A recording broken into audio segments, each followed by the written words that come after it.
Good evening.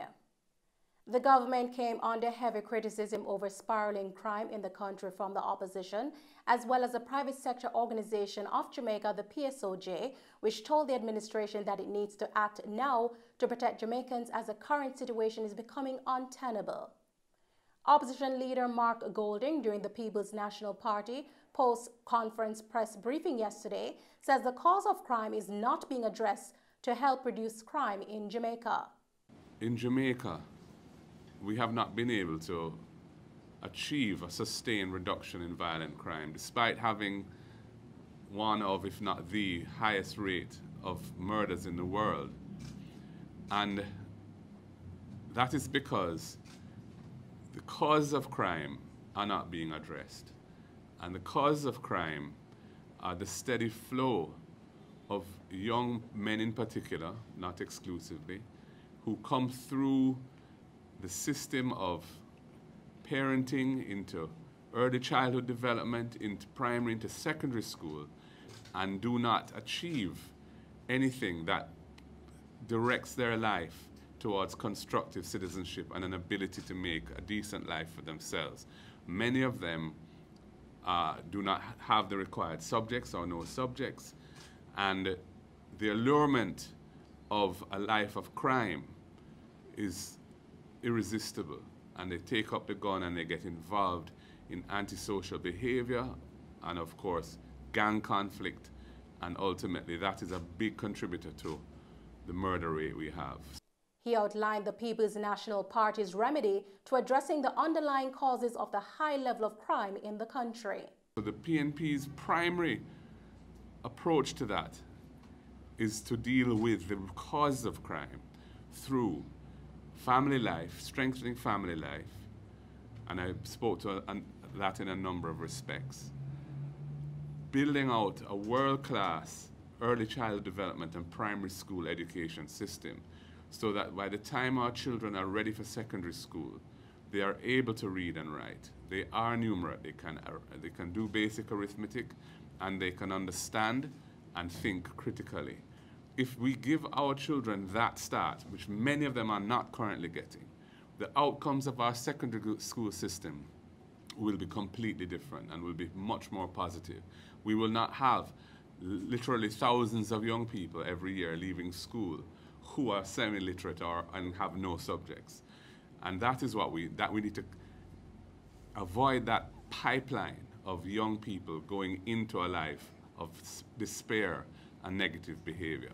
And I also spoke to the need for a holistic national program for transforming the fortunes of youth at risk, which I think is a fundamental part of the solution. Not a piecemeal approach with a little program here and a little program here, the private sector getting involved over there, some NGOs over here. No, we did a national program, and Gabby spoke to a national youth service being revamped, and I would say that that needs to be a program of mentorship, of remedial education for those who need it, and training, vocational training and skills training, and job placements, readiness for the life skills training and readiness for work, so that we can reorient those young people towards being productive citizens who the rest of the society does not have to live in fear of, but rather can embrace because they're helping to build our nation. Mr. Golding further pointed out that he gives commendation for the renovations of some police stations. However, he doesn't consider it enough. Yes, some police stations have been renovated, and we support that fully. But there are not sufficient police officers on the road.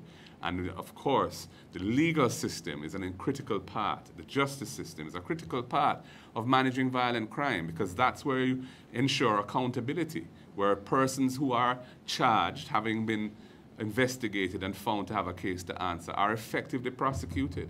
And we have a problem in the court system, as you know, with endemic delays, underfunding, and so on.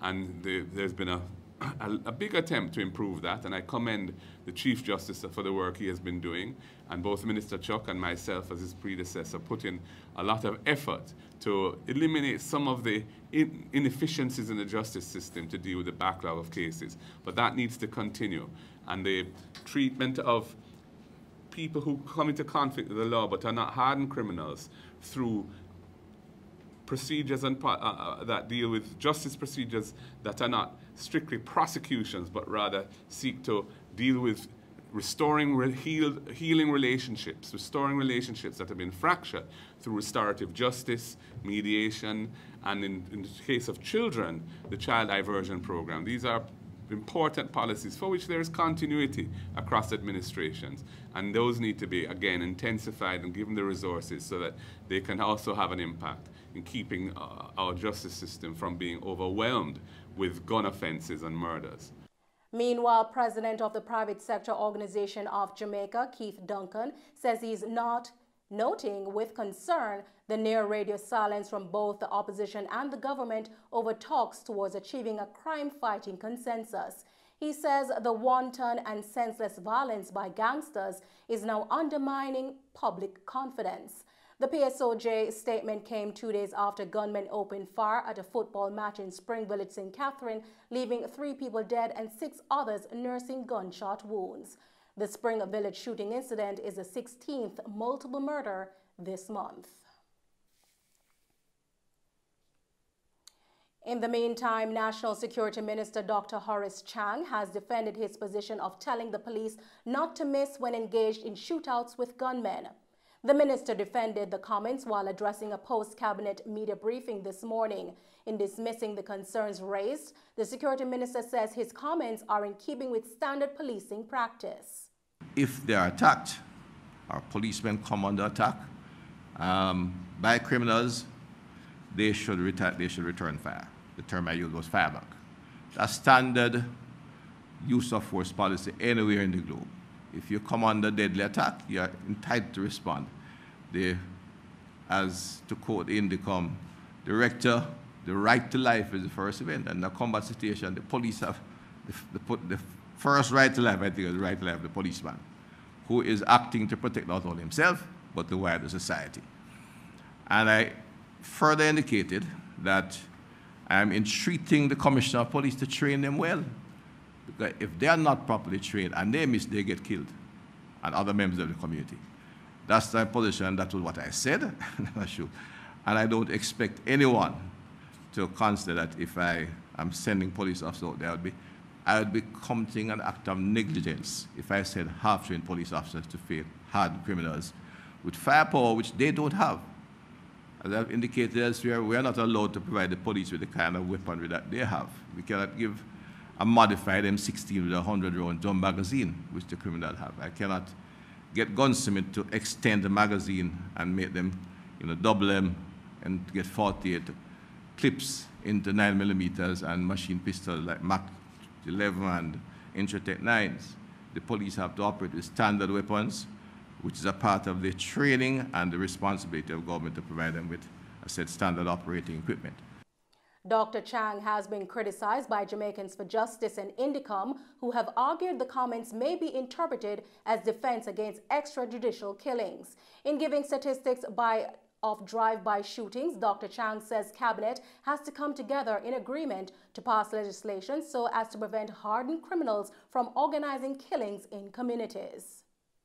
The recent expansion of drive-by shootings, in particular, is what has caused such great fear in the community, because that puts everyone at risk, and not just the criminals, which has been the dominant area of interaction between of homicides, that gangs kill gang members in inter-gang quarrels.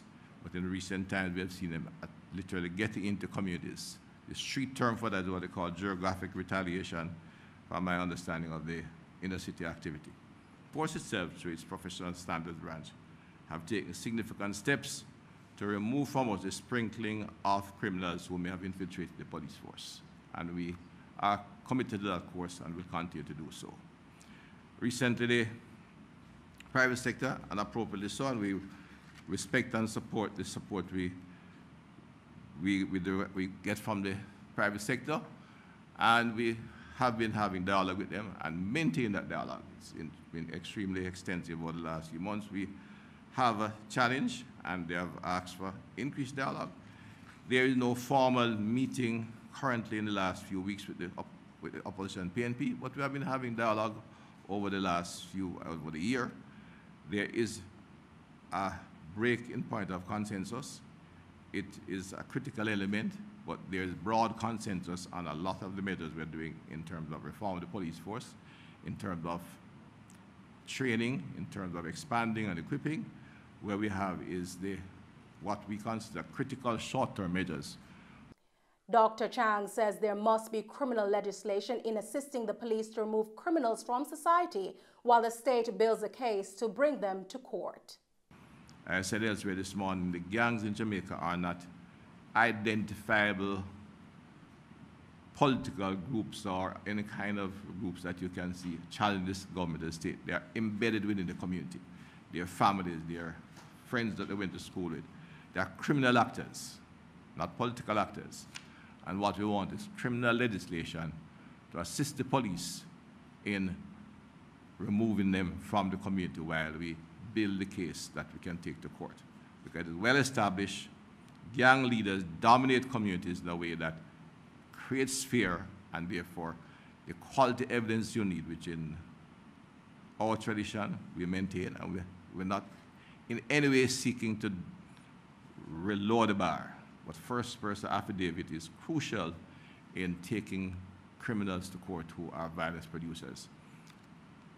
It is extremely difficult to get that kind of evidence within a community where the gangsters dominate.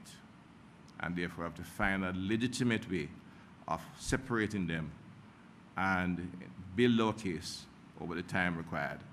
And doing that provides questions as to how far you can, in fact, push the boundaries where the Constitution is concerned. That's the debate we're having, and that's where we are now. And the laws are taking a close look at it, because there are conditions which the Constitution allows, that if someone is a serious threat to the society and the community, there is room for judicial, as I say, direction in dealing with that individual. And stay tuned to Mello TV for the full post-cabinet press conference following this newscast. Police Commissioner Major General Anthony Anderson and National Security Minister Dr. Horace Chang visited the Spring Village community in St. Catherine this morning and met with the grieving families of Sunday's deadly shooting that claimed the lives of 3 persons at a football match. Major General Anderson, in addressing the media, said that the police force is constrained and refrained in how the JCF can operate, even as gunmen don't care for human lives. The enemy has a face and is identifiable, and you saw them the other day. That's what they look like, and that's how they operate. They don't care. They can shoot randomly. If you pressure them, they'll kill anybody. Right? We are constrained and restrained in how we function. So when you hear the nonsense trying to make those guys, those youngsters, put themselves in harm's way, protect the rest of Jamaica, as the problem, it's a nonsense. And I notice I hear calls all over the place to ask me to comment on what the minister had said about shooting. Every single time that the police and gunmen engage, the police must win. Is that clear enough? Okay, every single time. All right, so, and we shoot center of mass. That's where we shoot, that's where we train to shoot. That's it. And we make sure that our people are well trained. Right? So I don't know if there needs to be any more clarity on that. So that's all I'm going to say on that matter. At the moment, we are dealing with grieving families. Right? And all kinds of thoughts are going in your head. And you drift in and out as you think about it. Traumatized by what has happened. And even those people who are not, probably just haven't realized that they're processing things. Because you'll process it. Over the next few days, you're going to go through a cycle. At one point, you're going to be angry. At one point, you're going to be sad. At some point, you're going to be, hopeless. And then hopeful. And with the support of the organization, and with the support of each other, you will get through this as well. Between 5 a.m. and 8 a.m., a joint police and military team conducted a targeted operation at numbers 15, 13, and 10 Fitzgerald Avenue in Whitfield Town, Kingston 13.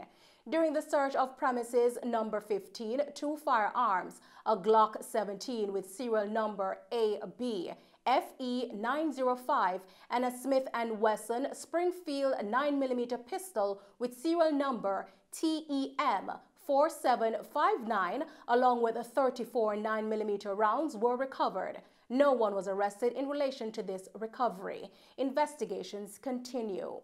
And Mello TV will bring you more updates on this story in subsequent newscasts.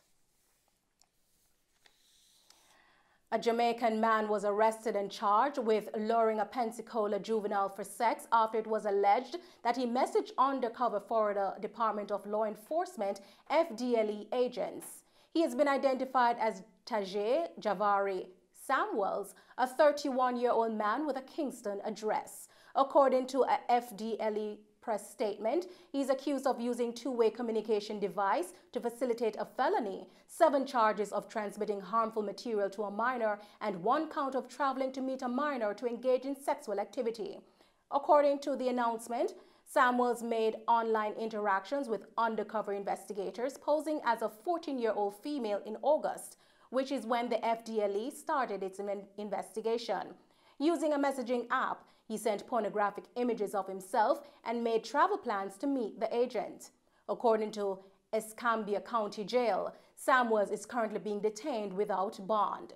The FDLE has stated that the offenses for which Samuels has been accused are unlawful to engage in such activities in Jamaica or any part of the world. Assistance was provided by the Pensacola Police Department and U.S. Department of Homeland Security. We will bring you more on this story in subsequent newscasts. The Westmoreland police have launched a manhunt for the driver of a black BMW X5 who fled the scene following the deaths of 2 motorcycle riders in Westmoreland yesterday afternoon. Dead are 18-year-old Dominic Brown of Hopewell District in Sheffield and 65-year-old Balfour Tomlinson of Norman Manley Boulevard in Negril, both in Westmoreland. Reports are that about 12:20 p.m., Tomlinson and Brown were traveling on separate motorcycles along the Retreat main road towards Negril. On reaching close proximity to the service station, the driver of the BMW X5, whose identity is not known, lost control of the vehicle and crashed into the motorcycle being driven by Brown. As Brown fell from the motorcycle, the driver of the BMW then drove to the right of the roadway and crashed into the second motorcycle being driven by Tomlinson. Both riders sustained head and body injuries and were rushed to the Savannah Lamar Hospital, where they both were pronounced dead. The driver of the BMW X5 sped away from the scene and abandoned the vehicle at a location in Negril. Relatives of both deceased, including the mother of the teenage victim and the son of the elderly man, both spoke out at the motorists who constantly speed along the roadway. I just heard that he meet an accident out here. That's all I heard. I don't know what really happened. In terms of, we know the accident on the main road here, that terrible thing with the bike. You think the carman they must drive with more caution? Yes.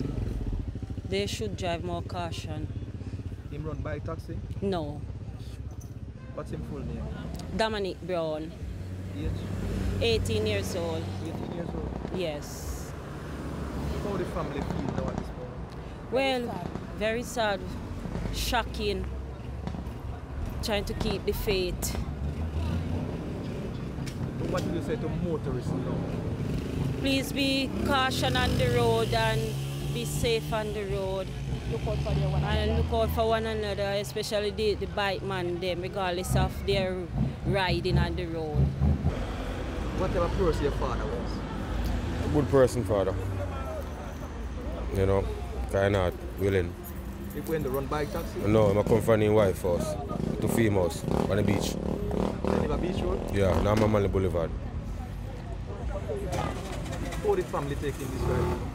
Well, most of the family they know. I'm not sure if all of them know yet. You just get the shocking news? Just a while ago. What do you say to the motorists then? Because them seem to know respect bike man on the road. Yeah, my father.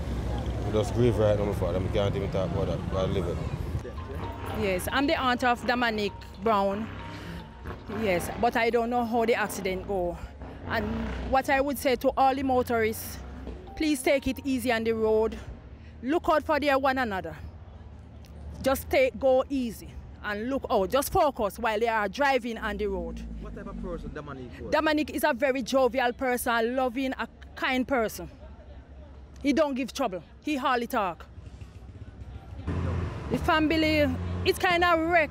Believe you me, the family is feeling so sad if you know this would happen to him, because he's not a careless rider on the road.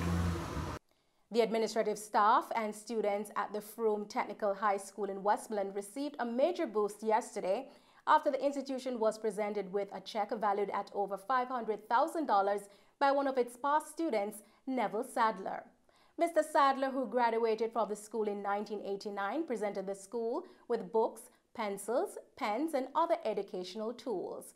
Mr. Sadler, who presides overseas, said that he has reached out to other past students from the class of 1989 and has convinced them to come on board. Today I'm here at Froome Technical High School. It's a day where I'm giving back to the school where I was attending to for over these years. I already started from last year. I have donated some money to the school, and today I'm here again to present another check to the school. I reach out to a lot of my year 89 groups, and I hope today they will see this and continue the journey what I'm trying to do here for the school, because this is where I learned my education from. So I wish everyone could come on board and do what they can do to help Froome Technical High School. Vice Principal and also a past student of the school, Hopeton Perry, also shared with our news team that his donation made by Mr. Sadler will go a far way for the students. I'm elated to know that our past student, it has come back to share with our school and our students. Is a motivating thing. And there are other past students already who have also come to our school to share. This will go far way in motivating our students who are here now. And it will add to our resources that we have.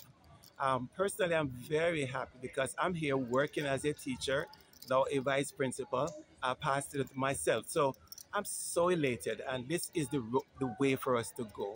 I hope more students will come on board. Another past student, Merlene Spence Williams, told Mello TV News that she attended Froome Technical High between 1984 and 1989, and it has molded her into what she has become today. From 1984 to 1989, it has molded me into what I am today, and I give God thanks for my parents who have sent me here to this school, and also to the teachers who have molded me into what I am today. But to God be the praise, first and foremost. And today we're here on behalf of Mr. Neville Sadler, as he is giving back to the school, which we all should do. And that's our aim in life, to always give back in whatever way we can. Some of us maybe can give back in monetary form, others maybe give back in your time, or just being able to mold someone else, but it's just giving back, which is a part of life journey. And so today we are here on behalf of Mr. Neville Sadler, who's giving back to the school and making a presentation to the school. We are grateful for this occasion, and it has bring back so much memories for me just being here at Froome Technical once more. The event also saw the principal being presented with an award for her outstanding contributions to the institution and a plaque being awarded to Mr. Sadler for his constant generous donations to Froome Technical High School. Dorset Taylor, principal of Froome Technical High, said the entire school community is elated for the generous donations and pointed out that since the start of the year, they have received several other past students making presentations to the school. Manchester Central Member of Parliament Rhoda Moy Crawford is requesting an increase in the monthly payment for MPs in order to meet the costs of running constituency offices at the expense of Parliament. According to Ms. Crawford, new MPs have been forced to carry out their tasks with the kind of donations of the business sector from their wages. Minister of Finance, my call is for the Honourable Minister to consider making the provisions available to enable the Houses of Parliament to either increase the monthly allowance given to members of parliament to operate our constituency offices, or for the parliament to assume full responsibility of covering the expenses associated with the operations of our constituency offices and make said payments directly through the finance unit of the parliament. Madam Speaker, the public consistently calls for better representation from its members of parliament, and we are committed to providing that representation.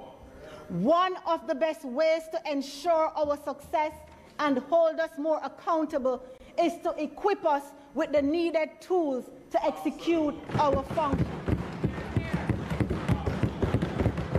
Such important and needed tool is a proper functioning constituency office.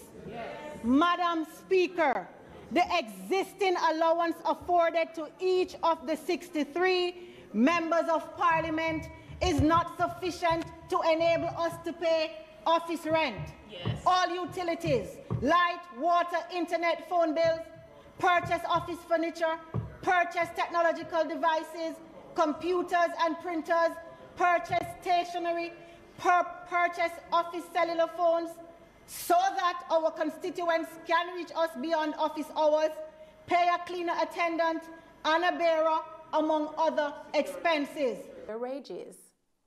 Ms. Crawford elaborated during the Tuesday debate in Parliament about the state of the constituency.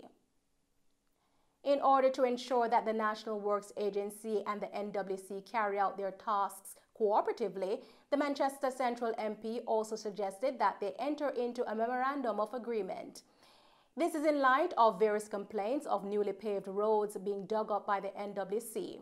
The MP urged the National Works Agency and the National Water Commission to collaborate in order to guarantee that public funds are used effectively.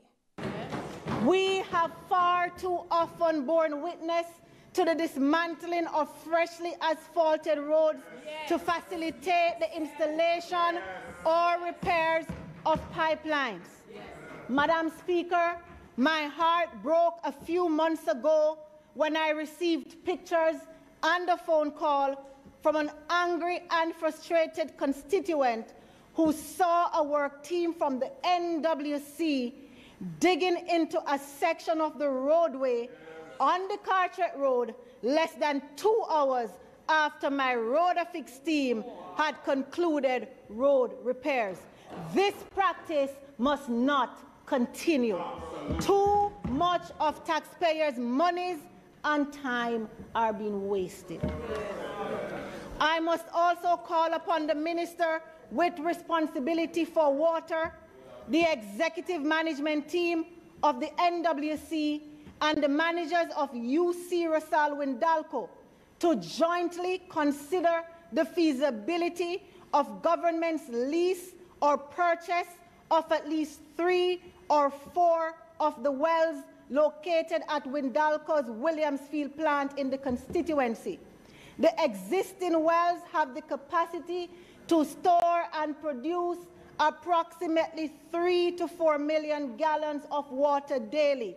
This far exceeds the existing 1.3 to 1.5 million gallons currently being made available to the entire constituency on a daily basis through the NWC.